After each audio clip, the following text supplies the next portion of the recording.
دیکھو اس میں نظر تو برحق ہے، لگنے کا امکان ہوتا ہے، لیکن ہر وہ چیز جس کا امکان ہو ضروری نہیں ہے کہ وہ لازمی ہو بھی جائے۔ امکانات کی دنیا تو بہت بڑی ہے نا، اس میں افراط اور تفریط ہے۔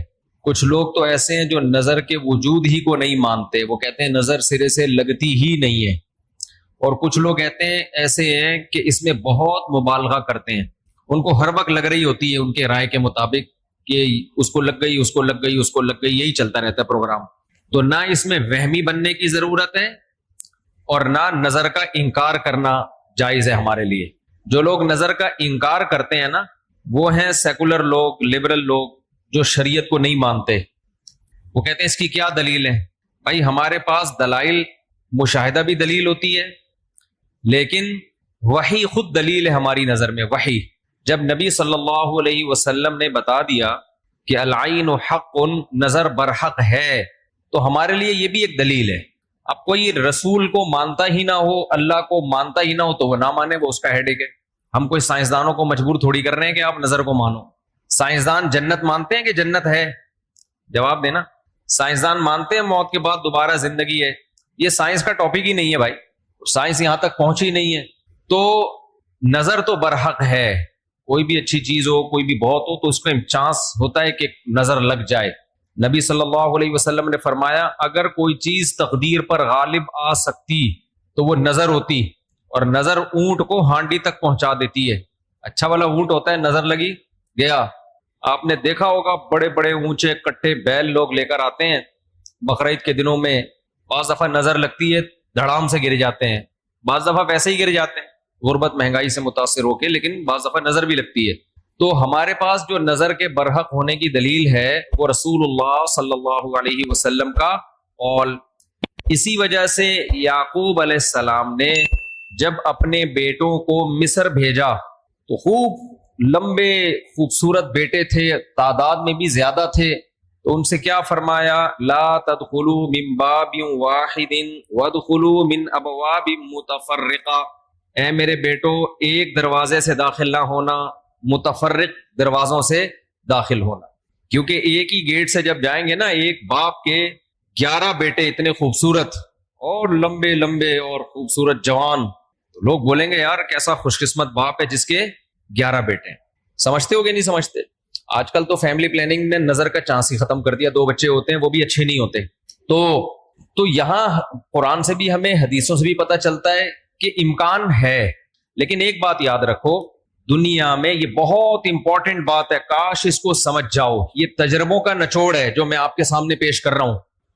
امکانات کی بیس پہ یقینی دعوے کرنا یہ تمام گمراہیوں کی بنیاد ہے۔ جادو کا بھی امکان ہوتا ہے، کسی پہ جادو ہو جائے، ہزاروں میں کسی ایک پہ، لیکن روحانی عامل کے پاس جب آپ جاؤ گے کہے گا آپ پہ بھی جادو، آپ پہ بھی جادو، آپ پہ بھی جادو، آپ پہ بھی جادو۔ جب آپ کرو گے نا کہ بھائی مجھ پہ جادو کیسے ہے، تو کہے گا کیا جادو برحق نہیں ہے؟ سمجھ میں آ رہی ہے بات؟ ڈاکٹر یہ بدماشی کبھی نہیں کرتا۔ آپ ڈاکٹر کے پاس جاؤ، آپ کے گردے میں پین ہو رہا ہے، وہ چیک کرے گا کہ گیس کا پین ہے یا پتھری کا پین ہے، کیونکہ ڈاکٹر اس کا علم ہے باقاعدہ۔ وہ کبھی یہ نہیں کہے گا کہ پتھری ہے بس تکا مار دیا، بھائی ڈاکٹر صاحب پتھری کا پین کیوں ہے؟ تو وہ جواب میں کہ کیا گردوں میں پتھری ہوتی نہیں ہے کیا؟ آپ بولو گے ہوتی تو ہے، میرے ہے یا نہیں ہے مجھے تو یہ تو بتاؤ۔ حالانکہ گردوں میں پتھری ہونے کا جتنا چانس ہے نا، جتنی پرسنٹیج 100 میں، جادو کی اس سے بھی کم ہے، ہزاروں میں کسی ایک پہ ہوتا ہے جادو۔ لیکن عاملوں کے پاس جب آپ جاؤ، یہاں الحمدللہ کچھ عامل ہیں جو میرے خلاف ایک فل پروپیگنڈا شروع کیا ہوا، اتنی خوشی ہوتی ہے مجھے، میں آپ کو بتا نہیں سکتا، جب عامل میرے خلاف بولتے ہیں اتنی خوشی ہوتی ہے، اور میں کہتا ہوں کمبختو تمہارے پاس جادو، چڑیل، جن، بھوت، تم میرے خلاف بولتے کیوں؟ نقصان پہنچا دو یار۔ تو اس سے ان کا کمزور ہونا اور ثابت ہو جاتا ہے کہ یہ ان تلوں میں تیل نہیں ہے۔ خیر میں نظر کے موضوع کو مکمل کروں، کیونکہ روحانی عاملوں کی بات آتی ہے تو مجھے ان کے خلاف بولنے میں سا خون بڑھتا ہے میرا، ایک دم جوش میں آ جاتا ہوں، ایسا لگتا ہے کچھ نہیں بھی کھایا ہو پاور آ جاتی ہے باڈی میں۔ ان کے خلاف بولنے میں مزہ بہت آتا ہے، صرف مسجد کا تقدس ہے، باہر آؤ تو اس طرح نہیں بولوں گا، انگلش میں بھی گالیاں دوں گا، پنجابی میں بھی، اردو میں بھی۔ یہاں بڑے بڑے عامل ہیں جو بڑے پنپ رہے ہیں، اور ہمارے بڑے بڑے مولانا جا جا کے نا ان کو پروموٹ کر رہے ہیں، بے شرموں کو، ان بے غیرتوں کو۔ خیر فی الحال اتنی گالی کافی ہے۔ تو اچھا میں کیا کہہ رہا تھا یار، عاملوں کے ٹاپک آتا ہے تو اتنی خوشی ہوتی ہے جی۔ نظر کی بات کر رہا تھا میں۔ تو نظر میں جو ہے نا لگنے کا چانس ہوتا ہے، یہ ہے، لیکن چانس سے فائدہ اٹھا کے ہر ایک کو یہ کہنا کہ تم پہ جادو ہے، تم پہ نظر ہے، تم پہ یہ ہے، ڈاکٹر یہ کام نہیں کرتا. شوگر کا چانس ہوتا ہے آپ کو کہ شوگر ہے، لیکن یہ تو نہیں کہ ڈاکٹر جب تک کمپلیٹلی تحقیق نہ کر لے ڈاکٹر نہیں کہے گا تمہیں شوگر ہے، تمہارے گردوں میں پتھری ہے، تمہارے پیٹ میں یہ مسئلہ ہے. حالانکہ امکانات تو ہوتے ہیں، لیکن آپ یہ جو ڈرامے باز لوگ ہیں نا روحانی عامل، ان کے پاس جاؤ گے نظر ہی لگی ہوئی ہے آپ کو. لازمی کیا لگی ہے؟ کیونکہ جب کسی کے پاس کوئی فن نہیں ہوتا، علم نہیں ہوتا، تو وہ سب کچھ جانتا ہے. پھر سمجھ رہے، ڈاکٹر کے پاس علم ہوتا ہے کڈنی کا، لہذا تحقیق کرے گا، 100 میں 2 کو کہہ دے گا تیرے گردے خراب ہیں. عاملوں کے پاس چونکہ جن چڑیل بھوت کا علم ہوتا ہی نہیں ہے، لہذا ہر ایک پر جن بھی ہے، چڑیل بھی ہے، اور بھوت بھی ہے، اور نظر بھی ہے، اور موکل بھی ہیں، اور ہمزاد بھی ہیں، اور پتہ نہیں کیا کیا ہے، ڈرامے بازی. سمجھتے ہو؟ جب ان کو بولو کہ کیا دلیل ہے، تو بھائی امکانات کی دنیا میں امکان کہ فلانے پہ لگ گئی تھی، فلاں پہ لگ گئی تھی، تو خوب سمجھ لو امکانات کی بیس پہ یہ کہنا کہ ابھی دیکھو ایک مولانا صاحب کا کلپ آیا، انہوں نے کہا کہ نبی صلی اللہ علیہ وسلم نے فرمایا کہ ہر بیماری کی دوا اللہ نے رکھی ہے دنیا میں، یہ صحیح حدیث ہے. پھر انہوں نے ایک دوا بتائی کہ یہ شوگر کی بہترین دوا ہے. بھائی آپ ڈاکٹر ہو، آپ سائنٹسٹ ہو، کہہ رہے میں نے یہ کہیں سے نکالی ہے. ڈاکٹر کہہ رہے ہیں شوگر ایک اسٹیج پہ پہنچنے کے بعد لا علاج ہے، یہی کہتے ہیں نا ڈاکٹر. بھائی شوگر ایک اسٹیج پہ پہنچ جائے تو وہ کیا ہو جاتی ہے، اب ٹھیک نہیں ہو سکتی، کنٹرول کرنی پڑے گی، لبلبا ٹھیک نہیں ہوگا آپ کا. لیکن انہوں نے کہا کہ دیکھو ہر بیماری کی اللہ نے شفا پیدا کی ہے، تو یہ میڈیسن، یہ کوئی دیسی نسخہ ہے، یہ شوگر ٹھیک کر دے گا. اب دلیل کیا دے رہے ہیں؟ ہر بیماری کی اللہ نے دوا پیدا کی، یقیناً کی ہے، لیکن کیا وہ آپ کو معلوم ہے؟ کیا وہ دوا یہ ہے جو آپ پیش کر رہے ہیں؟ اس کی کیا دلیل ہے؟ بھائی بہت ساری دوائیں لوگوں کو معلوم نہیں ہے. تو اب یہ سمجھیں کہ 2 انتہائی میں جلدی سے کمپلیٹ کروں اس موضوع کو، کہ نظر لگنے کا چانس ہوتا ہے، لیکن یہ نہیں ہے کہ جو بھی کوئی اچھی چیز ہوگی، کچھ بھی ہو جائے اس کو نظر ہی لگی ہے. تو یہ وہم کی دنیا سے باہر نکلنا چاہیے. جو سیکولر لبرل لوگ ہیں جو نظر کا بالکل انکار کرتے ہیں، وہ کہتے ہیں فلاں فلاں پہ کیوں نظر نہیں لگی، وہ اتنے ہینڈسم، اتنے خوبصورت لوگ ہیں، فلاں کی آواز اتنی اچھی، ان پہ نظر کیوں نہیں لگی. تو اب اصول سمجھیں، نظر لگنے کے لیے علماء نے قاعدہ ضابطہ بیان کیا ہے، جو چیزیں مشہور ہوتی ہیں نا ان کو اکثر نظر نہیں لگتی. نظر ہمیشہ اچھمبے کی چیز کو، اچانک، جیسے میں لوگوں سے کہتا ہوں بھائی آپ انتہائی غریب تھے، سائیکل بھی نہیں تھی آپ کے پاس، اچانک آپ کے پاس بہت زیادہ پیسہ آ گیا، اور علاقہ بھی وہی ہے، رہتے اسی غریبوں کے محلے میں ہو، گندے نالے پہ رہتے ہو، سائیکل پہ تھے، اچانک لینڈ کروزر آ گئی آپ کے پاس. یہ جو اچانک والا کام ہوا ہے نا، اس میں نظر لگنے کا چانس ہوتا ہے. سمجھ میں آ رہی ہے بات؟ اب دیکھو یعقوب علیہ السلام کے بیٹے مصر میں ان کے ساتھ ہی رہتے تھے، سوری مصر میں نہیں، شام میں ساتھ رہتے تھے. وہاں یعقوب علیہ السلام نے نظر سے بچنے کا یہ والا اہتمام ہمارے علم میں نہیں ہے کہ بچوں کو کہو دروازے سے الگ الگ جایا کرو، ایک ہی دروازے. لیکن جب مصر جا رہے ہیں نا، اجنبی جگہ ہے، وہ لوگ یعقوب علیہ السلام کے بیٹوں سے مانوس نہیں ہے. وہاں یعقوب علیہ السلام نے کہا ایک نئی جگہ پہ جا رہے ہو، اچانک اتنے بیٹے جب لوگ دیکھیں گے نا خوبصورت، وہاں چانس ہے. تو اس سے پتہ چلتا ہے کہ اپنی نعمت کو آہستہ آہستہ ایکسپوز کرنا چاہیے. سمجھتے ہو کہ نہیں سمجھتے؟ آہستہ آہستہ کیا کرنا چاہیے؟ پہلے پہلی ہو، پھر دوسری، استغفر اللہ، یعنی آہستہ آہستہ. ایک کمارا آدمی جس کو کوئی رشتہ نہیں دے رہا، اچانک 4 بیویاں لے کے گھوم رہا ہے، تو چانس ہوتا ہے اس کے نظر لگنے کا. اس لیے ایک دم سے نہیں، تھوڑا تھوڑا آہستہ آہستہ. پہلے ایک پہلی ہوگی، دوسری میں کچھ پٹو گے، تھوڑی بےزتی ہوگی، تھوڑی عزت ہوگی، کچھ لڈو، کچھ گالیاں مل جل کے، پھر تیسری. تو اس طرح کر کے چلانا، ٹھیک ہے؟ تو اچانک کوئی نعمت آتی ہے تو اس پہ نظر لگنے کا چانس ہوتا ہے.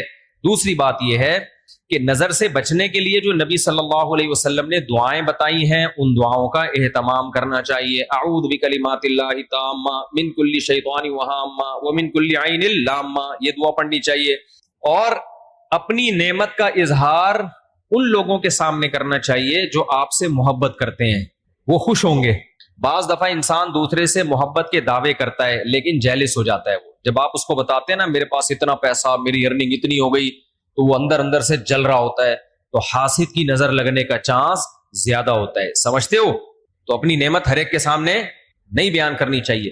بعض دفعہ اپنی نظر بھی لگتی ہے انسان کو، تو خود پسندی میں، عجب میں مبتلا نہیں ہونا چاہیے. جب بھی کوئی نعمت ہو، آدمی کیا کہے؟ اللہ کی دین ہے بھائی، میرا کمال نہیں ہے. کس کی دین ہے یہ؟ اللہ کی دین ہے.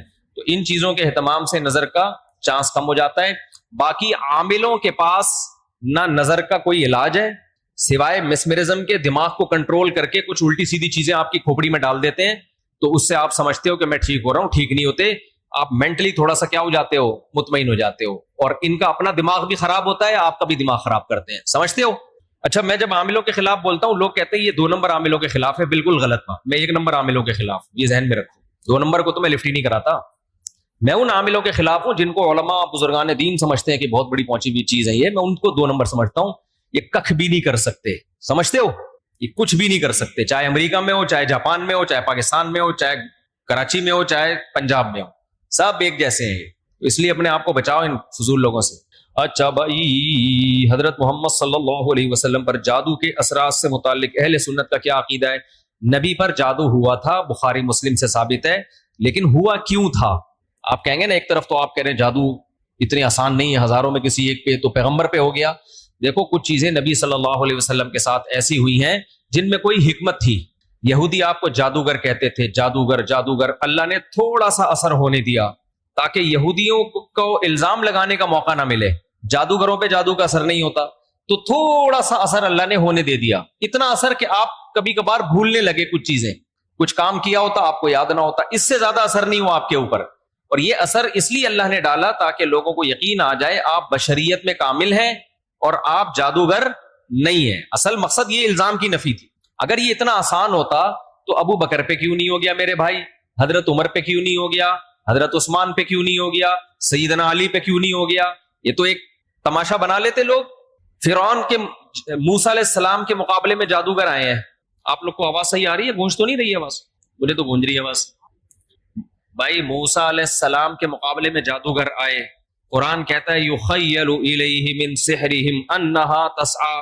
جادوگروں نے دماغ کو ایسا کیپچر کیا ہے کہ دیکھنے میں ایسا لگا کہ یہ لاٹھیاں نہیں بلکہ سانپ ہیں. حقیقت میں وہ لاٹھیاں سانپ نہیں بنی تھی, دماغ میں کچھ انہوں نے ایسا کیا ہے نا کہ یخیل, خیال پیدا ہوا کہ یہ لاٹھیاں نہیں بلکہ کیا ہے, سانپ.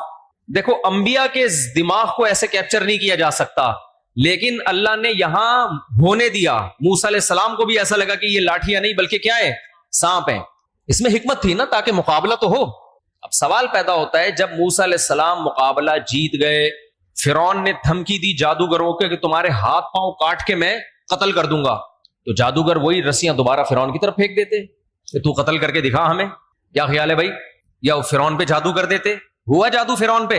بولتے کیوں نہیں, مجھے تو لگ رہا ہے آپ لوگ پہ ہو گیا. نہیں ہوا نا فرعون پہ جادو. بھائی, جادوگر ہزاروں جادوگر تھے, سینکڑوں تو تھے ہی. انہوں نے سوچا کہ یار تو ہمیں دھمکی دے رہا ہے, انتر منتر کلی کل انتر ہو جا منتر چھو, یوں کرتے فرعون ٹیڑھا ہو جاتا. فرعون کی ساس کو کچھ چیزیں سکھا دیتے. کیا خیال ہے؟ جٹھانی فرعون کی زوجہ جو تھی حضرت آسیہ رضی اللہ عنہا, ان کو کہہ دیتے کہ تم اپنی ساس سے کچھ کروا دو یا جٹھانی سے, وغیرہ وغیرہ جو بھی ہے. تو ایسا نہیں ہوتا بھائی.